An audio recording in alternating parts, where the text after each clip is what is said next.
For our main focus, Section 162, subsection 2 of the 1999 Constitution enshrines the principle of derivation, mandating that not less than 13% of the revenue accruing from national resources be returned to producing state. Yet, the Niger Delta Civil Society Forum argues that while the fund flows to state government, host communities, the epicenters of oil extraction, remain underdeveloped and environmentally degraded. The forum is now calling on President Bola Tinubu to issue an executive order to restructure the administration of the derivation fund. Their proposal includes the establishment of a dedicated derivation board in all producing states and a presidential monitoring committee to ensure transparency and direct benefits to host communities. They cite historical precedents from the Shagari-era derivation committee to Ampadek under General Babangida to argue that direct state allocation may not reflect constitutional intent, while oil and gas remain on the exclusive legislative list.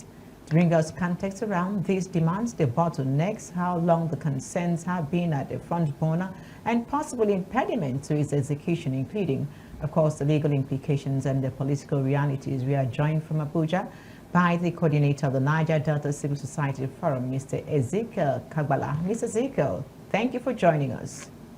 Be with you today. Thank you for joining us, Mr. Ezekiel. Well, first, let's start with your trip to the National Assembly.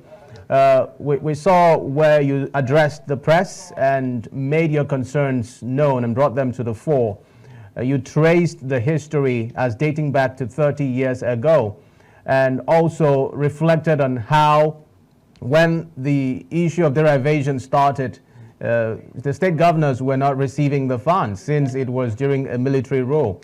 Now, bring us better context regarding this struggle. You're not the first association or group that would be bringing up these issues and the need for host communities to be considered better when the 13% derivation conversation comes up. And in all of these, we've continued to run round circles. No matter how these conversations are held, it is still the same situation. Bring us some context regarding this struggle, and if it is time to stop, or you think that there's still light at the end of the tunnel. Well, thank you very much for looking into this topic.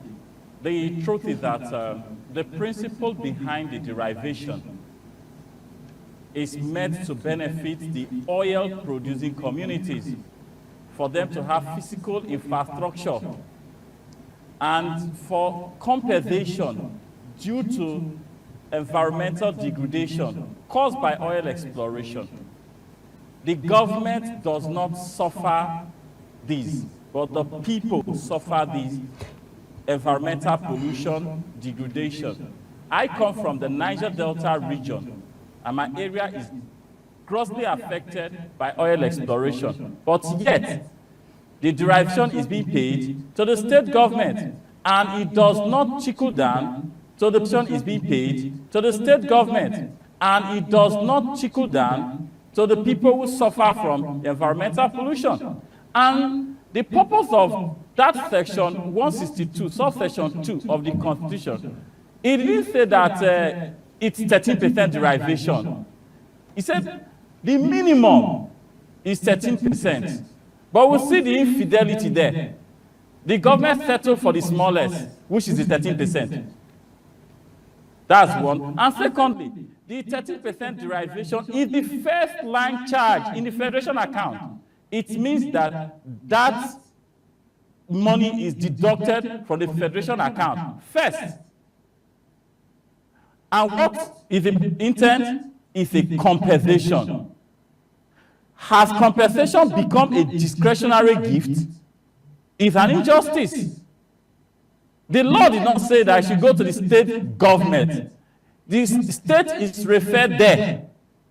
But why is it that it is the government and those in the helm of affairs in the government who receive this fund as a discretionary gift?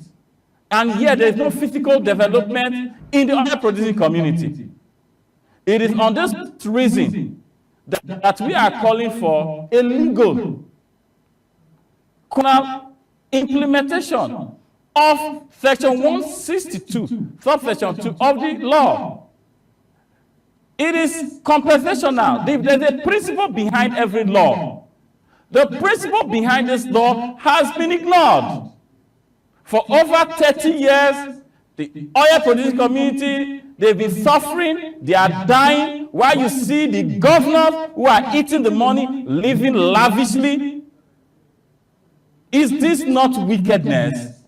So we are calling on the federal government to set up a derivation board, a presidential monitoring committee, so that 13% derivation will be effectively managed. And apart from that, it is illegal for this money to be given to the state governors.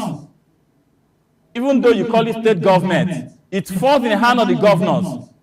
It is illegal. The reason is that 13% derivation, oil and gas matter, is in the exclusive legislative list, not in the concurrent list. Treating it as if it's in the concurrent list is illegal. Even the president does not have the power to remove what is already enshrined in the law, in the exclusive legislative list, and treat it as a concurrent, something in the concurrent list. All right, Mr. Ezekiel. So it is unthinkable that the federal government abdicates his power to the state governors. All right, Mr. Ezekiel. This derivation is meant for the oil producing community. The presidency should take charge of that. That is why it will be very legal